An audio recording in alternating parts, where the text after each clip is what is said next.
Good evening and welcome to News Tonight on Rajya Sabha TV. I'm Tina Jha. Let's begin with the day's top stories. Narendra Modi to take oath as Prime Minister tomorrow. More than 6,000 guests expected to attend the swearing-in ceremony in the forecourt of Rashtrapati Bhavan. Biggest ever event in the historic premises to include leaders from BIMSTEC countries. Family members of BJP activists killed in political violence in West Bengal.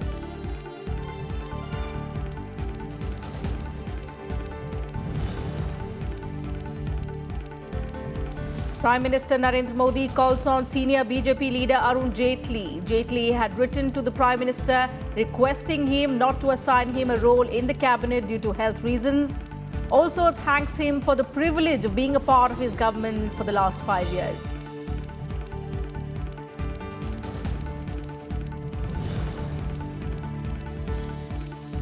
Naveen Patnaik sworn in as the Chief Minister of Odisha for the 5th time.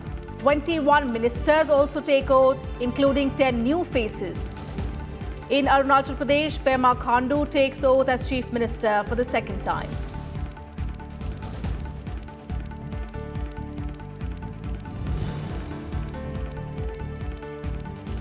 Enforcement Directorate issues fresh summons to Robert Wada in connection with money laundering case.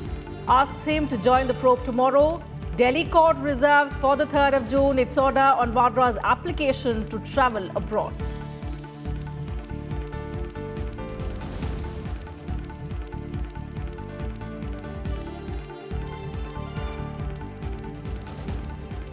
Narendra Modi will take oath as Prime Minister for a 2nd term on Thursday in the forecourt of Rashtrapati Bhavan tomorrow. The swearing-in ceremony is scheduled to start at 7 p.m. in the evening.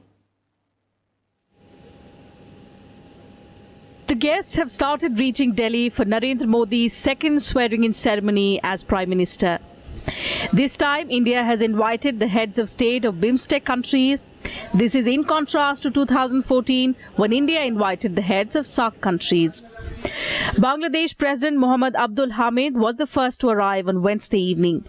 He will be followed by Praveen Kumar Jagannath, the Prime Minister of Mauritius, who will reach Delhi on Thursday morning.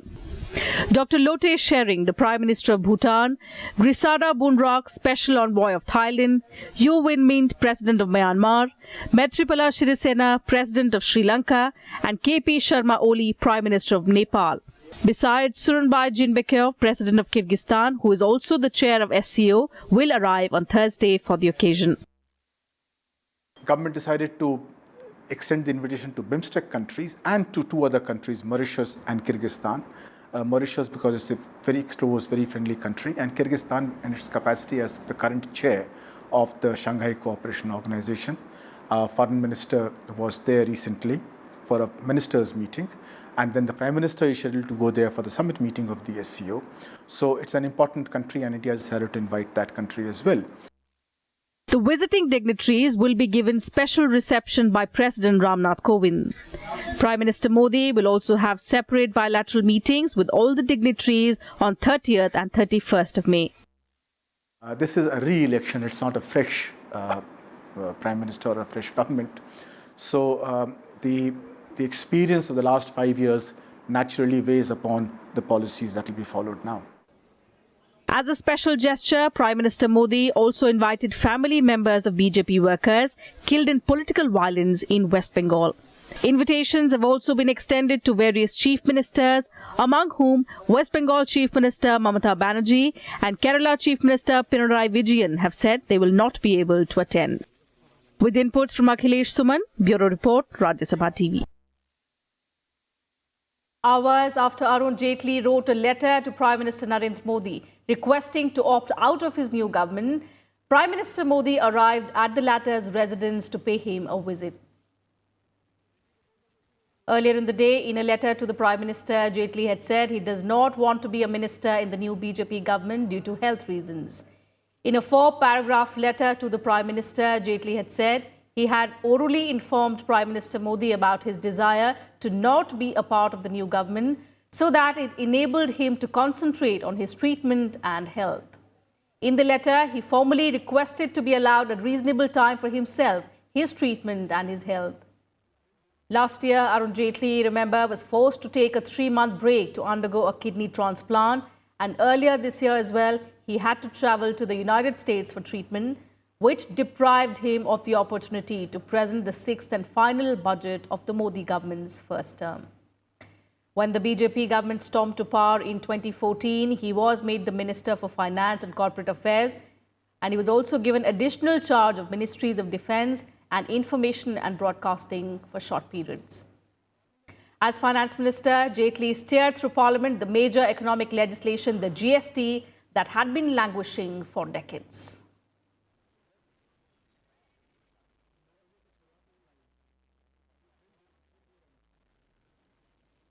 And as Congress President Rahul Gandhi remains adamant on quitting as party president, senior party leaders have once again urged him not to do so. The Rajasthan Congress on Wednesday passed a resolution asking Rahul Gandhi to continue as the party president. The state unit's executive committee endorsed the resolution by the Congress Working Committee in New Delhi, rejecting Gandhi's offer to step down as party president. Meanwhile, senior Congress leader Sheila Dikshit also met Rahul Gandhi in her effort to stop him from resigning.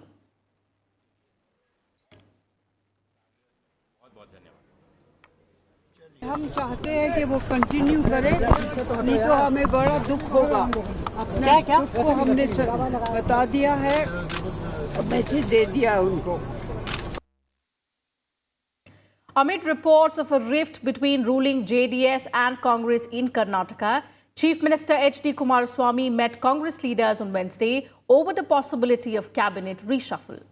Deputy Chief Minister G. Parameshwara, Congress State Chief Dinesh Gundu Rao, State Minister D.K. Shivakumar, Congress leader K.C. Venugopal and former Chief Minister Siddaramaiah also attended the meet.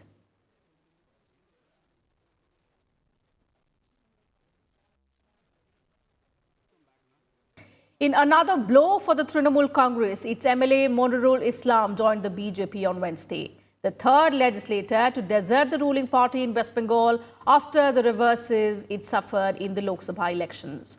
2 TMC legislators and more than 50 councillors had joined the BJP on Tuesday. The BJP projected the decision of TMC's Muslim MLA to join the party as a vindication of Prime Minister Narendra Modi's slogan of Sabka Saath, Sabka Vikas, Sabka Vishwas.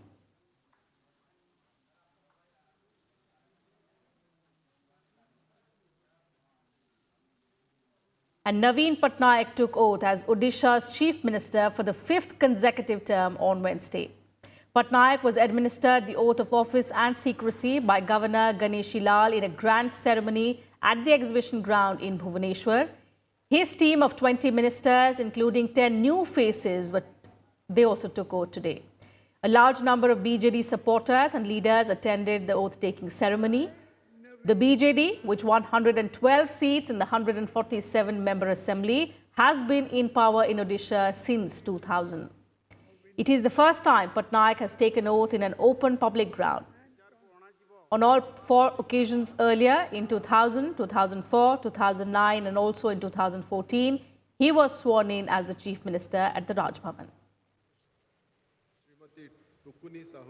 I, Naveen Patnaik, do swear in the name of God that I will bear true faith and allegiance to the Constitution of India as by law established, that I will uphold the sovereignty and integrity of India, that I will faithfully and conscientiously discharge my duties as Chief Minister for the state of Odisha, and that I will do right to all manners of people in accordance with the Constitution and the law, without fear or favor, affection or ill will.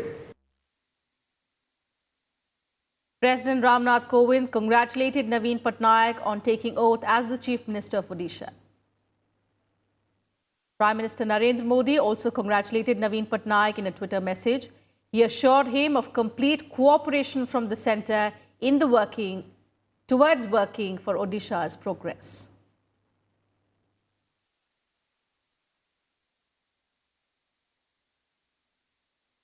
And BJP leader Pema Khandu was also sworn in as the Chief Minister of Arunachal Pradesh today for the second time. The swearing-in ceremony was held at the Dorji Khandu Convention Centre in Itanagar. Retired Governor Brigadier B.D. Mishra administered the oath of office to Khandu and his Council of Ministers. The BJP, remember, won 41 of the 60 assembly seats in Arunachal Pradesh for the first time. And conscientiously discharge my duties as I, Pema Khandu, do swear in the name of God that I will bear true faith and allegiance to the Constitution of India as by law established, that I will uphold the sovereignty and integrity of India, that I will faithfully and conscientiously discharge my duties as the Chief Minister of the state of Arunachal Pradesh, and that I will do right to all manner of people in accordance with the Constitution and the law without fear or favor, affection or ill will. President Ramnath Kovind congratulated Pema Khandu as well on taking oath as the Chief Minister of Arunachal Pradesh and conveyed his best wishes to him. Vice President M. Venkaiah Naidu also wished him luck for future endeavours and said that the state and the centre have to work together for sustainable development.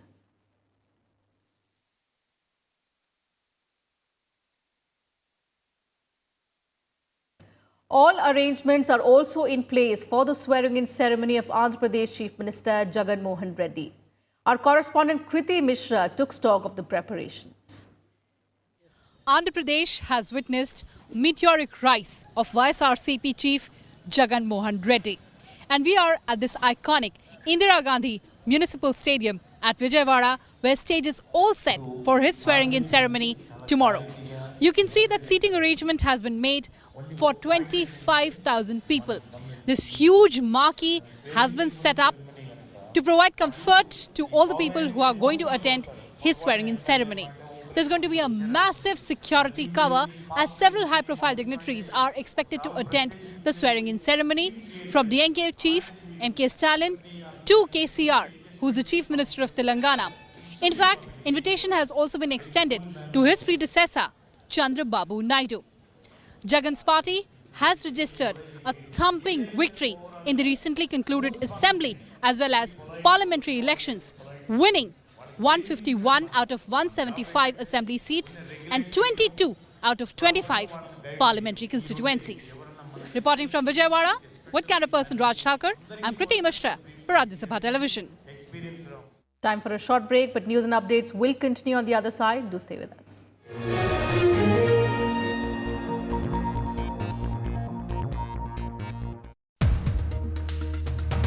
All eyes are now on the key sectors on which the government is really going to focus on. Government will focus on measures to facilitate private investment and further improve the ease of doing business. Are we going to see something where we see maybe less than 30 ministries? Some ministries would be maybe assimilated together? Can't give a number, but I know that there is a strong thought within the government to rationalize the number of ministries. CSO and NSSO will be merged when the new government is at the helm of affairs. How do we see this entire statistical organization being revamped? What will be new is the much bigger use of technology. Our data is now generated by many agencies. So what we need to do therefore is to create a system whereby all this data gets reconciled. Watch To The Point with Vice Chairman of Niti Aayog only on Rajya Sabha Television. Watch The Big Picture with me, Frank Rausen Pereira, at 9:30 p.m.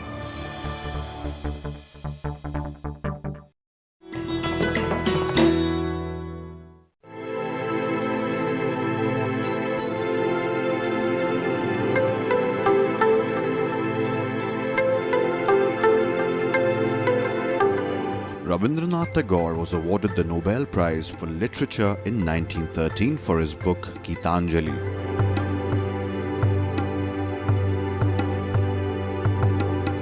In 1950, he composed the music and lyrics for India's national anthem, Jana Gana Mana. And when Bangladesh became independent in 1971, they chose Tagore's song, Amar Shonar Bangla, as its national anthem. Tagore's life and works have made him a cultural icon, studied the world over, even into the 21st century.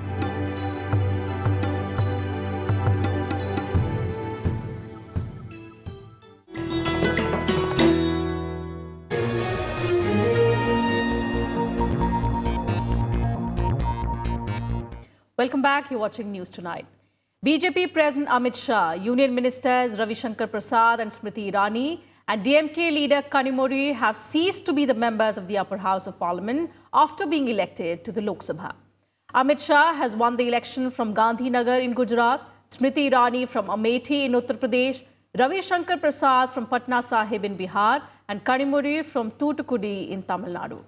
The BJP is likely to use these 3 vacancies to bring in leaders like its ally LJP chief Ram Vilas Paswan, who is currently not a member of any house but may become a minister in the Modi government. Paswan may get elected to the Rajya Sabha from Bihar, from where Ravi Shankar Prasad was a member.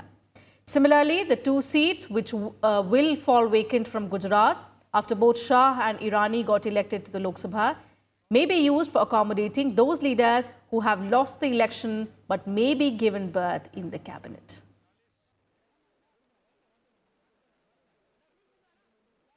The Enforcement Directorate has issued a fresh summon to Robert Wada, the brother-in-law of Congress President Rahul Gandhi. The ED has asked Wada to appear before it on Thursday in connection with a money laundering case linked to the purchase of alleged illegal assets.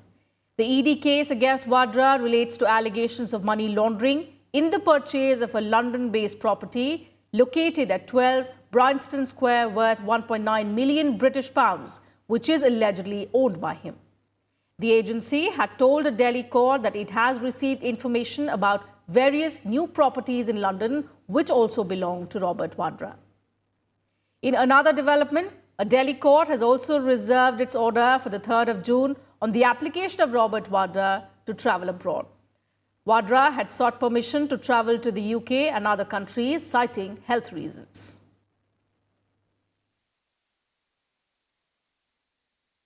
Vice President M. Venkaiah Naidu has called for empowering women through education and by implementing progressive measures like reservations in Parliament and state legislatures. Interacting with girl students from Carmel Convent School, Chanakyapuri, at his residence in New Delhi, the Vice President said educating a girl was equivalent to educating an entire family, while educating a man was tantamount to educating an individual. He also expressed concern over instances of gender discrimination, calling for curbing it by bringing about attitudinal and behavioral changes in society.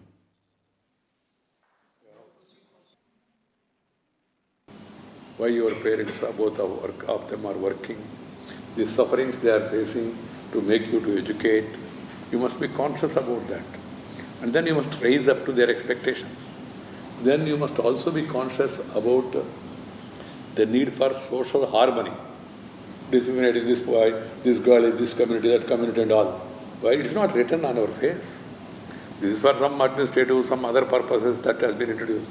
Otherwise, there should not be any discrimination about the caste. And then, rights and responsibilities. Vote. Some of you will become 18 at some time.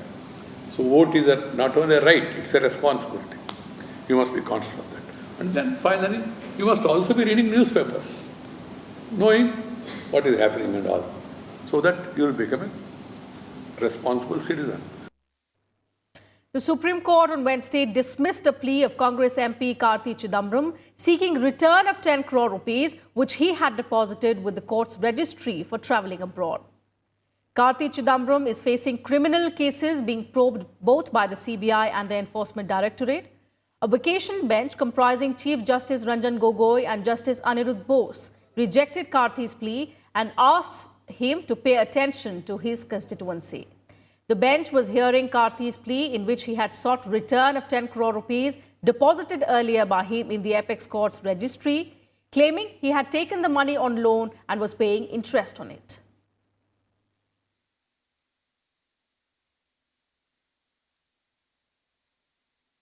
At least 20 people were injured when clashes broke out between protesters and security forces in Kulgam district of Jammu and Kashmir on Wednesday during a search operation following information about the presence of terrorists in the area. Meanwhile, in another encounter in Shopian district, one militant was killed along with the security personnel as well as a civilian.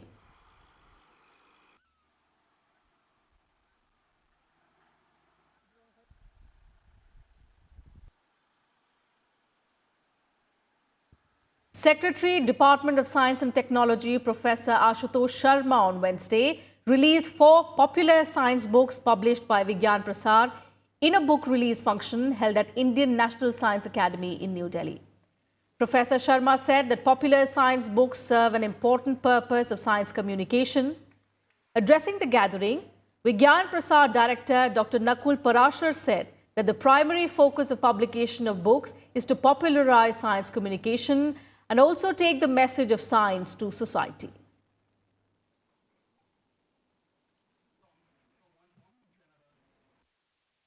ये बहुत महत्वपूर्ण है क्योंकि इसमें इस तरह के विषय those kind of subjects are covered which are of interest to general public. They are also of interest to scientists themselves because we can learn a lot of things. The books of this kind, they are highly motivating for our young people, for students, for budding scientists. So we know about not only scientists but the processes of science. And by knowing the processes of science, we can do better science. So it's inspirational, it's motivational, and books of this kind are very useful and important for all kind of readers. So this has been an important function. Vigyan Prasar has been doing a great job. They have published in last 3 decades 250 books, and these books are also being made available on digital platforms. To celebrate the World Environment Day on the 5th of June, Ministry of Environment Secretary C.K. Mishra on Wednesday launched the song Hawa Aane De to spread awareness against air pollution. The song was launched ahead of the World Environment Day, which will be celebrated on the 5th of June. This year, the theme of Environment Day is air pollution. Speaking on the occasion, C.K. Mishra said that the song is a call to action for all of us to come together to combat the environmental challenges of our time. The song Hawa Aane De with celebrities and influencers is intended to carry out the message of air pollution. This theme song is written by Swanand Kirkire and sung by Shantanu Mukherjee, Kapil Sharma, Sunidhi Chauhan and Shankar Mahadevan. The film has been directed by Romanchak Arora.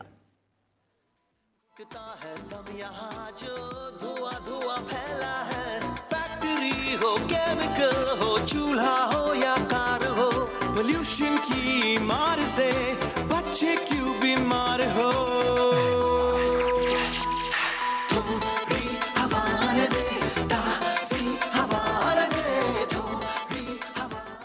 Even when we are not the host, the scale should not get reduced. We need to continuously work at the same scale, at the same level, with the same intensity if we really want to solve this problem.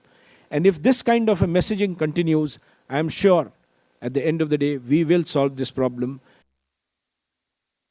The first heat wave of the season has begun and the conditions are expected to worsen over the next few days. Temperatures will soar above 40 degrees across central and northern India with widespread high temperatures of 42 to 46 degrees Celsius, with Maharashtra and Vidarbha witnessing the worst hit. The India Meteorological Department has warned that heat wave conditions were likely to prevail at isolated pockets in all districts of Telangana, Madhya Pradesh, Uttar Pradesh and Rajasthan. Delhi NCR is expected to experience extreme temperatures till about 46 degrees Celsius this week.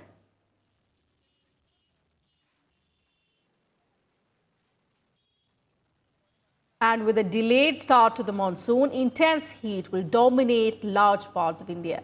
We leave you with the latest temperature update from across the country. Thank you very much for your time.